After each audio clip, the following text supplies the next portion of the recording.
From the Opopka Studios in Oklahoma City, you're watching the Press Row. I'm Jenny Carlson here with Barry Trammell. Time for our 5 and 5 segment. Barry, let's talk about the Lakers. Let's talk about Christmas songs. Let's talk about bowl beefs. And let's start with this.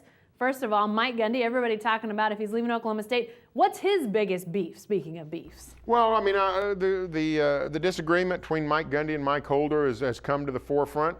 And I really do think the chief thing is this scheduling. Now, I think Mike Gundy wants veto power over non-conference scheduling. It's a long series of things. I think Mike Gundy's tired of being told no on a variety of things, but the scheduling is at the top of the list. I think Mike Gundy is wrong about this. He doesn't want to play Mississippi State in a season opener in 13, followed by a season opener against Florida State in 14. But the truth is, most legitimate big-time college football programs these days are playing at least one solid non-conference game. Now, if his complaint is the season opener, if he'd rather have an exhibition-type game to start with, okay, I can see that. But the idea that you play 3 rum-dums, that's getting antiquated. Yeah, and I tell you what, it's also hard for Oklahoma State because, as I learned when writing about the Savannah State game earlier this year, Oklahoma State's at a disadvantage when it comes to scheduling non-conference, lower-level teams for those non-conference games. They don't have a huge stadium, so they can't make a huge payout. And anymore, some of these teams that come in want payouts that are well over $1 million. For Oklahoma State, it just doesn't work out. Fiscally, they can't pay some of the payouts that some of these teams want. So while you may want 3 Savannah States, I'm not sure Oklahoma State can afford it. They just don't have the football numbers for their attendance to have that kind of revenue to pay out the millions plus, $1.5 million even, for some of these schools to come in and get drubbed. So it's really tough, and I'm not sure Mike Gundy wants as much involvement as he thinks. It works. Our bell is dying. All right, let's go right back to this one, Barry. It's bowl season. Oklahoma is going to the Cotton Bowl, but hey, did the Sooners get hosed out of the BCS? I don't know. I hope OU's bell is not dying. They need that short yardage offense. The answer is no. I mean, the hardcore BCS people that say college football's bowls should just match the best teams no matter what, well, that would be the top 10 make the BCS. Guess what? Sooners are 11th. So, the Sooners did not get hosed. There's rules in place. Northern Illinois followed the rules. Everybody followed the rules. Northern Illinois is in. OU's playing an SEC power in Dallas instead of an SEC power in New Orleans. A little bit of a lesser payout, a little bit of a lesser stature, but it's still a great game. It's the number 3 bowl game on the docket. So, no, the Sooners didn't get hosed. And you know what? I think if they got into the BCS, I still think they'd probably be the number 3 game overall. I still think you'd go national championship game. K-State, Oregon, as those 2 teams we thought might actually pair up in the national championship game a few weeks ago. They'd be number 2. And then Oklahoma, whomever, in the Sugar Bowl would be number 3. So the Sooners still get a great matchup. They're likely to play the Heisman Trophy winner. And you know what? It's not like the folks went off the books and got Northern Illinois into the BCS. They went exactly by the rules that were set up. And yes, Northern Illinois may not have the strongest schedule, but they played by the rules. They were in the top 16. They get in. No, the Sooners did not get hosed. All right, what about the Cowboys, Barry? Did they get hosed when it comes to going to the Heart of Dallas Bowl?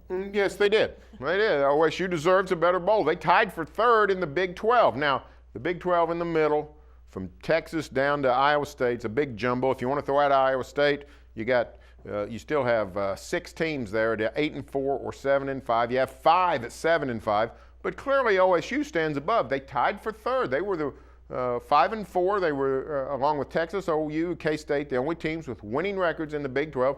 They deserve to be in a better bowl than this former Ticket City Bowl. So I don't know why OSU kept getting passed over. I know, especially by the Houston Bowl, I can sort of get my arms around why the Alamo and the Wild Wings and the Holiday all took a pass. Even the Pinstripe Bowl. I don't know what the Houston Bowl was thinking, but obviously the Cowboys fell out of favor. Yeah, they did. And that Houston Bowl snub to me was where I didn't think they'd fall any lower than that because Oklahoma State has gone to the Houston Bowl before in whatever form it was in at that point and took a ton of fans. They've clearly got a lot of fans in that part of the country. They'll have fans that will travel down there too.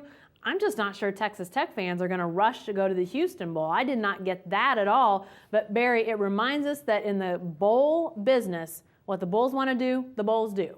if they decide that they want to take Texas Tech over Oklahoma State, apparently there's nobody at the Big 12 offices saying any different. It's unfortunate that Oklahoma State didn't have an ally to help them out there.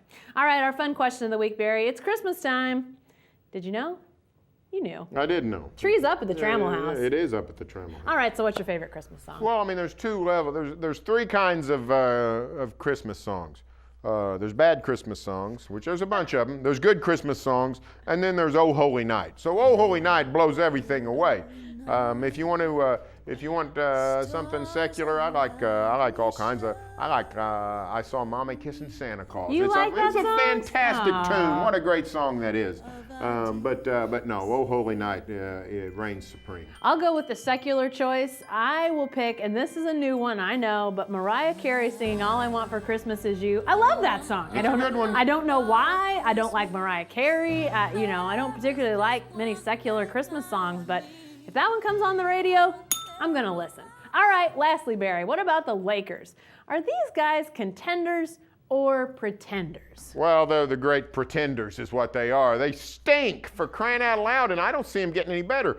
Is Steve Nash going to save them? I think that's their only hope right now. But the Mike D'Antoni hire's been a disaster. Dwight Howard can't make a foul shot, and now is saying that it doesn't matter that he doesn't make foul shots. D'Antoni's calling out Kobe's defense. They've sort of made a scapegoat out of Paul Gasol, who, to my way of thinking, over the last 3 years has been the lone sane man in the whole area of Southern California.